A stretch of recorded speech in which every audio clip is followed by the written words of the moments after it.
Okay, so good evening all of you. अपन पिछली बार already जो numerical methods ये programme हमारा चल रहा था, इसमें हमने इसके पहले जो प्रोग्राम्स देखे हुए एक बार उसको रिकैप कर लेते हैं कि पहला जो प्रोग्राम है जैसे कि क्वाड्रेटिक इक्वेशन।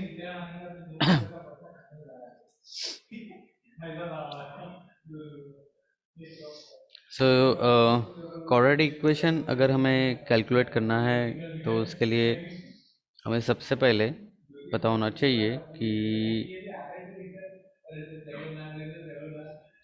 जो इक्वेशन है और उसमें जो स्क्वायर रूट की टर्म है जैसे कि बी स्क्वायर माइनस 4ac, इसके ऊपर में डिपेंड करेगा अगर ये लेस दैन ज़ीरो है, ये फर्स्ट कंडीशन, अगर ये इज इक्वल टू ज़ीरो है और ये अगर ग्रेटर दैन ज़ीरो है। तो इसके लिए हमने अलग से इफ स्टेटमेंट, जैसे फर्स्ट इफ स्टेटमेंट में हमने बोला है कि अगर वो लेस दैन ज़ीरो है तो रूट्स इमेजिनरी होने चाहिए, अगर इज इक्वल टू ज़ीरो है तो उस केस में उसने रूट कैलकुलेट करने को ना, जो कि है यूनिक रूट। और अगर ये एल्स एल्स मतलब अगर ये लेस दैन ज़ीरो नहीं है, इक्वल्स टू ज़ीरो नहीं है, तो थर्ड कंडीशन कौन सी होनी चाहिए? तो ये ग्रेटर दैन ज़ीरो। तो उसके लिए हमें इफ स्टेटमेंट देने की ज़रूरत नहीं है, हम एल्स से ही जा सकते हैं फिर, क्योंकि हमने यहाँ पे एल्स में और एक इफ स्टेटमेंट दिया था। तो यहाँ पे एक कंडीशन हमने यहाँ पे पुटअप किया था। तो अगर यहाँ पे लेस दैन ज़ीरो अगर ये फॉल्स हो गया तो ये यहाँ पे जाएगा, यहाँ पे चेक करेगा, उधर पर ये रूट, जो कुछ रूट हमारे पास में जो भी कुछ रूट है तो रूट यहाँ पे कैलकुलेट करेगा और लास्ट में माइनस बी बाई टू ए, इसको हमने प्रोग्रामिंग पार्ट में लिख दिया है माइनस बी स्लैश। अब ये जो टू ए या फिर यहाँ पे डिनोमिनेटर में या न्यूमरेटर में जहाँ पर भी कुछ मल्टीप्लिकेशन, डिवीजन, सब्सट्रैक्शन जो भी कुछ है, तो बेटर है कि कभी भी उसको किसी तो भी पैरेंथेसिस में अगर आप लिखते हैं तो कन्फ्यूजन के चांसेस कम हो जाएंगे और ये जो इक्वेशन है, इक्वेशन का जो वैल्यू रहेगा वो प्रॉपर आएगा। सो इस तरह से हमने यहाँ पे अगर इन केस अगर ये नहीं आता है तो देन थर्ड हमारे पास में जो ऑप्शन रहता है वो ग्रेटर दैन ज़ीरो है। तो ग्रेटर दैन ज़ीरो में minus B plus square root of B square minus 4ac by 2a और minus B under root of B square minus 4ac by 2a। तो इसको देखिए, अभी न्यूमरेटर जो है तो न्यूमरेटर को हमने पैरेंथेसिस में ले लिया है और जो डिनोमिनेटर में उसको भी पैरेंथेसिस में ले लिया है। तो यहाँ पे जिस तरह से रूट वन और रूट टू की जो वैल्यू है उसे हमें प्रिंट करना है, तो यहाँ पे इजी में हमने इफ स्टेटमेंट का यूज़ किया हुआ है और इफ स्टेटमेंट हमने यहाँ पे दो बार यूज़ किया है। तो यहाँ पे जिस तरह से इफ स्टेटमेंट फर्स्ट कंडीशन के लिए, एल्स इफ स्टेटमेंट जो कि है सेकेंड कंडीशन के लिए, और थर्ड कंडीशन हमें देने की ज़रूरत नहीं है, अब ऑटोमेटिकली एल्स में हम इसको थर्ड कंडीशन के लिए यूज़ कर सकते हैं। तो ये था क्वाड्रेटिक इक्वेशन के लिए। उसी तरह से हमने ट्रेपेजोइडल रूल भी देखा था। ट्रेपेजोइडल रूल में हमें जो कैलकुलेशंस करने थे ट्रेपेजोइडल मेथड के लिए, तो सबसे पहले हमने जो इनपुट्स है, इनपुट क्या क्या इनपुट रहता है, तो सब interval, initial value, final value, और उसके हिसाब से जो h की वैल्यू है या स्टेप साइज की वैल्यू है, वो स्टेप साइज की वैल्यू हमने यहाँ पे कैलकुलेट किया था। ओके, और उसके बाद में फिर हमने यहाँ पे फॉर लूप दिया है। फॉर लूप किसकी वजह से दिया है, क्योंकि यहाँ पे देखिए कि फॉर लूप के लिए हमें जो भी कुछ कंडीशन है, मतलब ये initial value i equals to 1 और i लेस दैन जो n की जो वैल्यू रहेगी वो n की वैल्यू ये कंडीशन है हमारी, और उसके लिए हमारा इंक्रीमेंट है i प्लस प्लस, मतलब ये इंक्रीमेंट है 1 का इंक्रीमेंट है, और वो 1 के इंक्रीमेंट के लिए x की वैल्यू, इसका इक्वेशन हमने यहाँ पे दिया हुआ है जो कि है a plus I multiplied by h। और यहाँ पे जो कोई x की वैल्यू है तो वो x की वैल्यू यहाँ पे डायरेक्टली f ऑफ x का जो हमने यहाँ पे इक्वेशन लिखा हुआ है sum equals to sum plus f of x, तो यहाँ पे हमें उसका वैल्यू मिल जाएगा। और फिर हम इंटीग्रल करते हैं उसको h/2 से हम मल्टीप्लाई करते हैं, और f of a plus f of b मतलब फंक्शन ऑफ a जो कि है इनिशियल वैल्यू, और b मतलब फाइनल वैल्यू, और उसके बाद में जो इन बिटवीन या इंटरमीडिएट पॉइंट्स है, तो इंटरमीडिएट पॉइंट को हमने किससे मल्टीप्लाई करना है, ट्रेपेजॉइडल रूल में हमें इसे 2 से मल्टीप्लाई करना है, और जब हम सिम्पसन्स में जाएंगे तो वो डिवाइड हो जाएगा, इवन के लिए है और ऑड के लिए।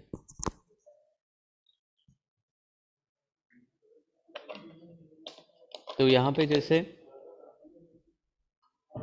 देखिए कि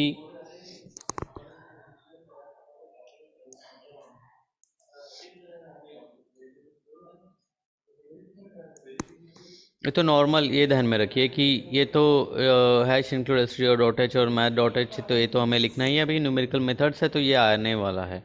उसके बाद में जो कुछ हमें एज अ जो डेसिमल पॉइंट्स है या इंटीजर्स है, ये हमें ध्यान में रखना है।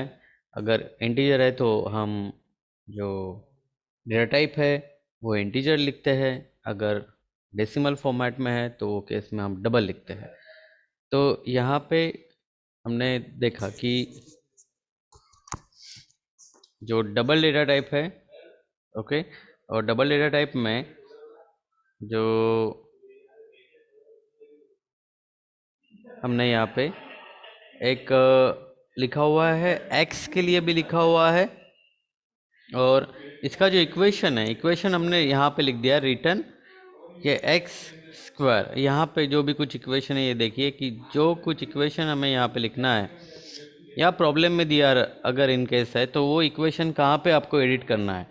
सपोज कि इक्वेशन दिया है x square plus twice x plus something 1, okay, अगर ये इक्वेशन है तो यहाँ पे आपको एडिट करना है, यहाँ पे रिटर्न,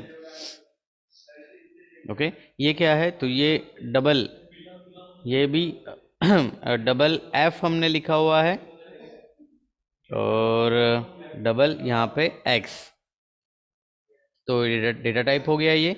और उसके बाद में हमने यहाँ पे स्टार्ट किया कि ये तो इक्वेशन का पार्ट होने के बाद में फिर यहाँ से जो कुछ वो जो कुछ हमें एडिशन करना है, जो कुछ या हमें बेसिकली सब्सट्रैक्शन करना है, मल्टीप्लिकेशन करना है, तो उसके लिए जितने भी वेरिएबल्स लगने वाले हैं तो वो हम यहाँ पे जो मेन फंक्शन में हम लिखने वाले हैं, मेन फंक्शन में। ये फंक्शन कौन सा था, ये हमने सिर्फ इक्वेशन के लिए लिखा हुआ है, ये हमने इक्वेशन के लिए लिखा हुआ है, लेकिन उसके बाद में यहाँ पे मेन फंक्शन में जो यहाँ पे जितने भी सब इंटरवल्स हो गया, इनिशियल लिमिट हो गई, फाइनल लिमिट हो गई है, ओके, सब इंटरवल को हमने n से डिनोट किया, इनिशियल लिमिट को हमने a से डिनोट किया, और फाइनल लिमिट को हमने b से डिनोट किया है। तो ये आप सिंगल लाइन में भी लिख सकते हैं, ठीक है, प्रिंटफ स्टेटमेंट में लिख दिया कि एंटर द नंबर ऑफ सब इंटरवल इनिशियल लिमिट और फाइनल लिमिट, और उसके बाद में अपने ये स्कैनअप स्टेटमेंट में परसेंट डी, ठीक है। और ए जो है वो है, यहाँ पे देखिए ये एन और आई ये है इंटीजर, और उसके बाद में ए और बी इसको हमने बोला हुआ है डबल डेटा टाइप। तो डबल डेटा टाइप है तो यहाँ पे %LF, और फिर इक्वेशन जो जो हमें लिखना है वो इक्वेशन हमने यहाँ पे लिख दिया है। फॉर लूप मतलब 1 से लेके 10 तक अगर हमें कंटिन्यूसली हर एक के लिए वही चाहिए, वही सेम इक्वेशन अप्लाई है, तो वो केस में आपको क्या करना है, फॉर लूप देना है। फॉर लूप मतलब ये लूप है, मतलब ये सेम जो इक्वेशन रहेगा वो इक्वेशन को कंटिन्यूसली वो क्या करेगा, वो एग्जीक्यूट करते रहेगा, तो उसके वजह से फॉर लूप। ध्यान में रखना फॉर लूप को कब देना है और इफ स्टेटमेंट को कब देना है, ठीक है। कोडेड इक्वेशन में हमारे पास में कंडीशन दिया था, कंडीशन था कि अगर लेस देन है, इक्वल्स टू है और ग्रेटर देन है, ऐसे 3 कंडीशंस अगर है तो तीनों कंडीशंस के लिए अलग अलग इक्वेशंस है। लेकिन अगर सेम इक्वेशन हमको अगर अलग अलग x के वैल्यू के लिए अगर हमें एग्जीक्यूट करना है, तो उसके वजह से हमने यहाँ पे फॉर लूप दिया है।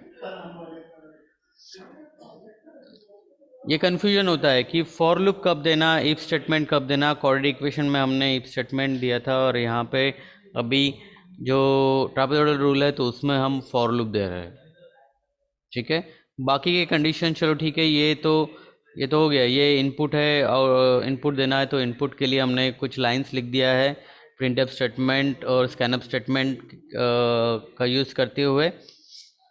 लेकिन ये मेन पार्ट है, यहाँ पे अगर आपको समझ में आ गया कि ये बेसिकली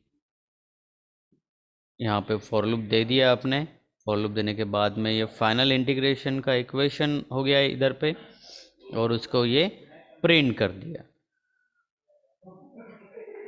तो इस तरह से अगर ये समझ में आ गया तो फिर नेक्स्ट जो है सिम्पसन्स वन थर्ड रूल, ठीक है। सिम्पसन्स वन थर्ड रूल में यहाँ पे देखिए, यहाँ पे सिर्फ एक ही फॉर लूप है, लेकिन वहाँ पे 2 फॉर लूप रहेंगे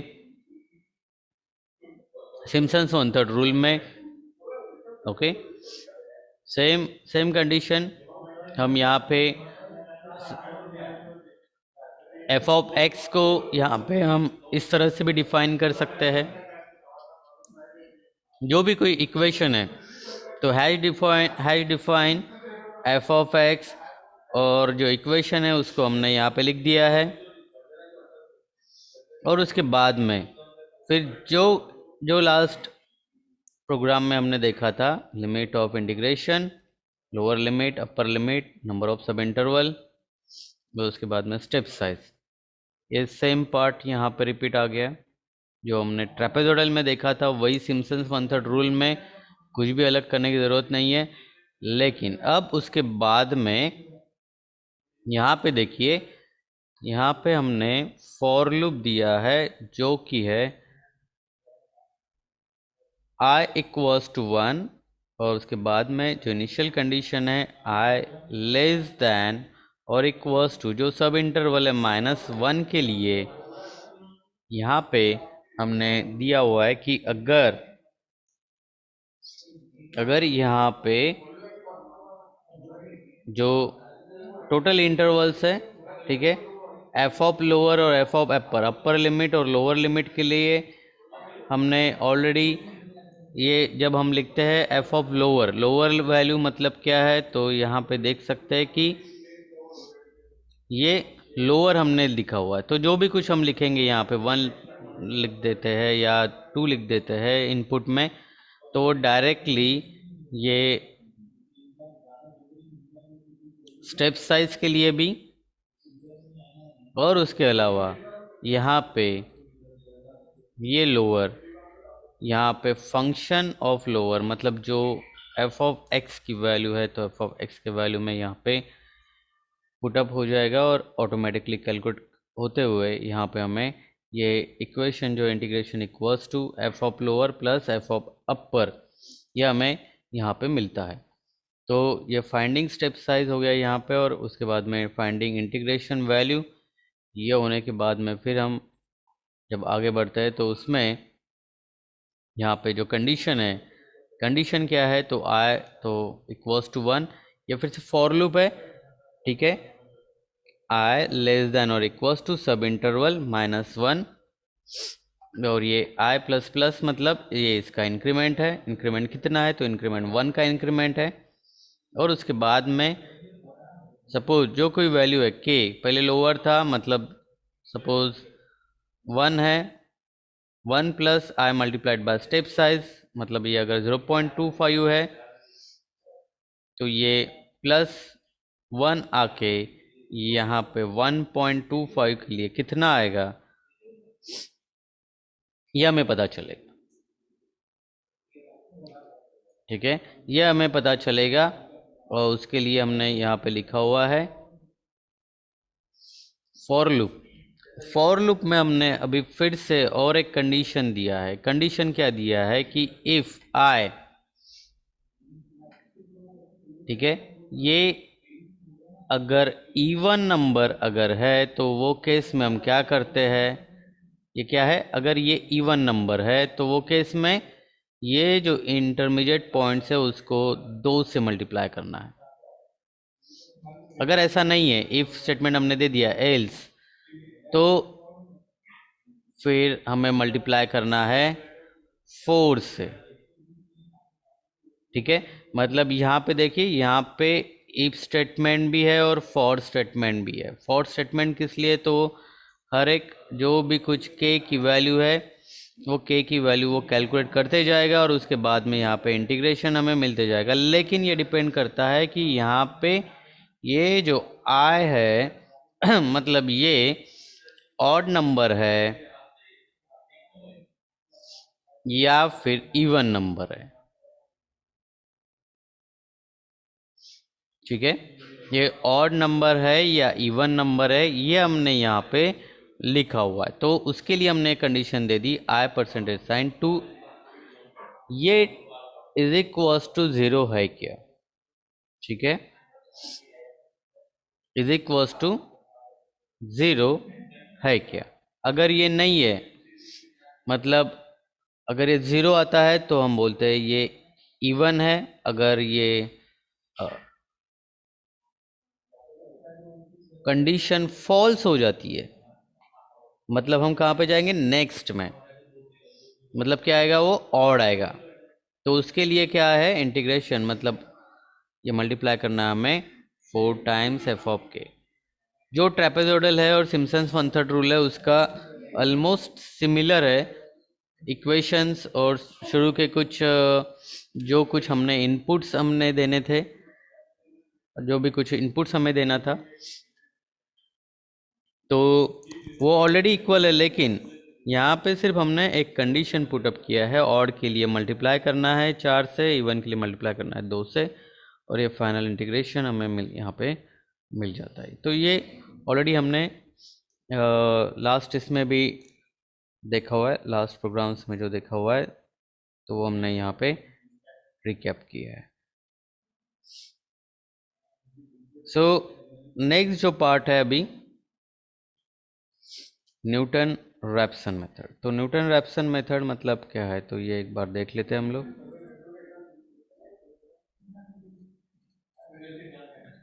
सो न्यूटन रैप्सन मेथड,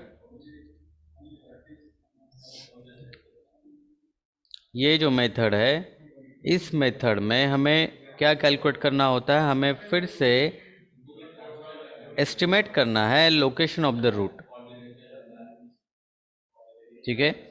तो यहाँ पे हम लोग क्या कंसिडर करते हैं कि एक अजम्पशन करते हैं कि अगर कोई कर्व है, कर्व को अगर हम टेंजेंट ड्रॉ करते हैं, तो टेंजेंट ड्रॉ करने के बाद में जो हमने एस्टिमेटेड हमने रूट पोजीशन दिया था उससे वो पास हो जाएगा।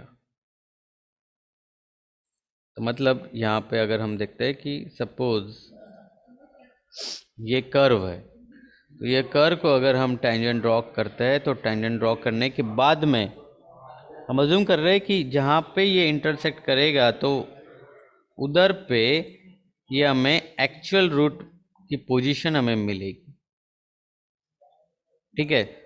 लेकिन अब ये चेंज होते जाएगा, ये यहाँ पे जो इनिशियल लिमिट है और ये जो फाइनल लिमिट है ये थोड़ा सा चेंज होते जाएगा इसके इक्वेशन के हिसाब से। लेकिन हमें कैलकुलेट क्या करना है, तो हमें कैलकुलेट करना है जो पर्टिकुलरली रूट है, रूट हमें फाइंड आउट करना है, लोकेशन ऑफ द रूट। तो न्यूटन रैप्सन मेथड किस तरह से वर्कआउट करता है, तो देखिए यहाँ पे हम देखिए कि लोकेट रूट ऑफ इक्वेशन बोला है y equals to twice X square minus 5। Suppose ये इक्वेशन है, ओके। और इसका सॉल्यूशन अगर हमें कैलकुलेट करना है तो सबसे पहले हम क्या करते हैं, हम इसका एफ ऑफ एक्स लिखते हैं। F of X equals to जो इक्वेशन है ट्वाइस एक्स स्क्वायर माइनस 5, इसका डेरिवेटिव अगर कैलकुलेट करते हैं तो F of X, so F of X ये हो गया। उसके बाद में एफ डैश ऑफ एक्स, ये क्या हो जाता है 4 टाइम्स एक्स आ गया ये। अब फिर नेक्स्ट पार्ट में हम क्या करते हैं कि सपोज कि हम बोलते हैं कि x लाइज कहाँ पे 5 पे, कोई तो भी हमें अप्रोक्सीमेट हमें वैल्यू लिखना है कि यस यहाँ पे वो आएगा। उसके बाद में हम जो है 5 ये आ गया है, ओके। फिर उसके बाद में इसका अगर हम हाफ करते हैं तो ये आता है 2.75, सॉरी सॉरी सॉरी, यहाँ पे हमने क्या किया है, ये y equals to twice X square minus 5 है यहाँ पे, ठीक है। तो यहाँ पे हमने एफ ऑफ एक्स की वैल्यू अगर हम यहाँ पे लिखते हैं तो एफ ऑफ एक्स की जो वैल्यू है, सो अगर हम बोलते हैं 5, सो 2 multiplied by 5 multiplied by 5, okay. 50 minus 5 that is ये हो गया इसका एफ ऑफ एक्स ये आता है। और वैसे ही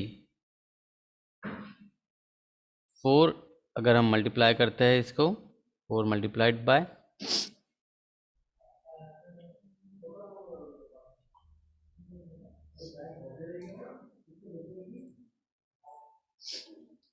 तो यहाँ पे ये हम डायरेक्टली मतलब जो इक्वेशन है यहाँ पे एफ ऑफ एक्स और एफ डैश ऑफ एक्स ये हमें इक्वेट करते जाना है।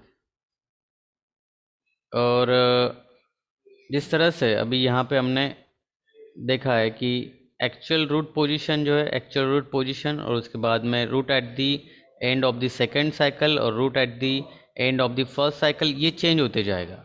रूट जो है वो रूट हमने फर्स्ट एस्टिमेट ऑफ रूट निकाल दिया, उसके बाद में एक्स आई प्लस 1 और एक्स आई प्लस 2 ये चेंज होते जाएगा।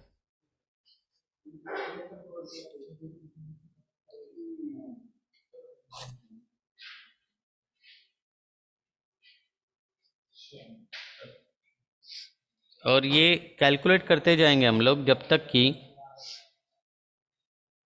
यहाँ पे हमें 1.5811 या 1.51 या मतलब accuracy at the level of 0.0001 इसके रेंज में नहीं आती है, तो तब तक ये हम इक्वेशंस कैलकुलेट करते जाते हैं।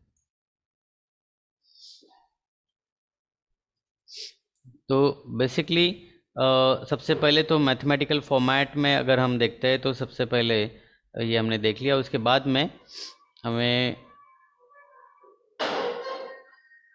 देखिए कि एफ ऑफ एक्स हमने कैलकुलेट कर दिया है, उसके बाद में derivative of F of X calculate कर दिया है, उसके बाद में एफ ऑफ एक्स के बाद में derivative of F of X calculate करना है। अब सपोज कि हम बोलते हैं कि एक्स का अप्रोक्सीमेट रूट है 5, उसके बाद में सपोज कि फर्स्ट साइकिल है, ये फर्स्ट साइकिल में क्या करेगा वो, X equals to X minus, ठीक है, एक्स माइनस ये F of X divided by derivative of X, ठीक है। अब ये इक्वेशन से जो हमें वैल्यू मिलने वाली है, तो that would be the first one, ठीक है। तो यहाँ पे एफ ऑफ एक्स अगर हम पुट अप करते हैं, सपोज जो फर्स्ट इक्वेशन है यहाँ पे हमें मिलता है 5, सॉरी 2x² - 5 और 4x। सो ये जो है यहाँ पे हमने अलग इक्वेशन लिया है, 2x³ - 5x - 2.15 या 6x² - 5। ये जो भी कुछ इक्वेशंस है वो इक्वेशन जैसे भी प्रॉब्लम में जो बोला हुआ है, तो उसके हिसाब से हम यहाँ पे चेंज कर सकते हैं, यहाँ पे हम चेंज कर सकते हैं। उसके बाद में ये हमने इक्वेशन का जो है ये रेक्टेंगुलर बॉक्स में हमने इक्वेशन लिखा हुआ है एक्स इक्वल्स टू, जो फाइनल वैल्यू हमें मिलेगी, तो X equals to X minus ये एफ ऑफ एक्स जो 5 हम वहाँ पे ये इक्वेशन में पुट अप करेंगे। उसके बाद में एफ डी ऑफ एक्स मतलब डेरिवेटिव, यहाँ पे हम इसकी वैल्यू पुट अप करेंगे और जो कुछ वैल्यू यहाँ पे हमें मिलेगी उसके बाद में वो हम चेक करेंगे, एब्सोल्यूट वैल्यू हम चेक करेंगे और वो चेक करेंगे कि इसकी एक्यूरेसी है कि नहीं। अगर एक्यूरेसी है तो केस में बोलेंगे हम रूट फाउंड, अगर नहीं है तो हम बोलेंगे कि रूट नॉट फाउंड। हमें फिर से उसे जो नेक्स्ट साइकिल है नेक्स्ट साइकिल के लिए जाएगा, और इन केस अगर ज़्यादा साइकिल होता है इसका, तो वो केस में हम बोलते हैं कि रूट नॉट फाउंड और प्रोग्राम टर्मिनेट हो जाए। तो ये अलग अलग कंडीशंस है यहाँ पे हम दे सकते हैं, लेकिन मेजर कंडीशन क्या है ये हमें यहाँ तक पता चलता है कि जो हमें एफ ऑफ एक्स कैलकुलेट करना है, F D of X calculate करना है, और उसके बाद में ये major equation X equals to X minus F of X divide by F D of X, ये इक्वेशन के हिसाब से हमें देखना है कि ये 0.0001 की एक्यूरेसी है, तो वो हम बोलेंगे कि रूट फाउंड। ओके, तो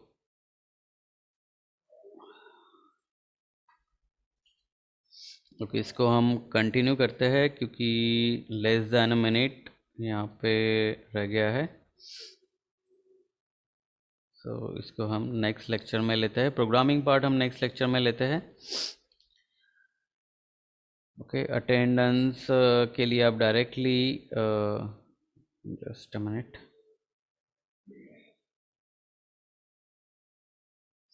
ओके अटेंडेंस आप डायरेक्टली चैट बॉक्स में आपका नाम और रोल नंबर टाइप कर दीजिए। फटाफट आप नाम और रोल नंबर टाइप करके आप लीव कर सकते हैं, काफ़ी कम टाइम बचा हुआ है।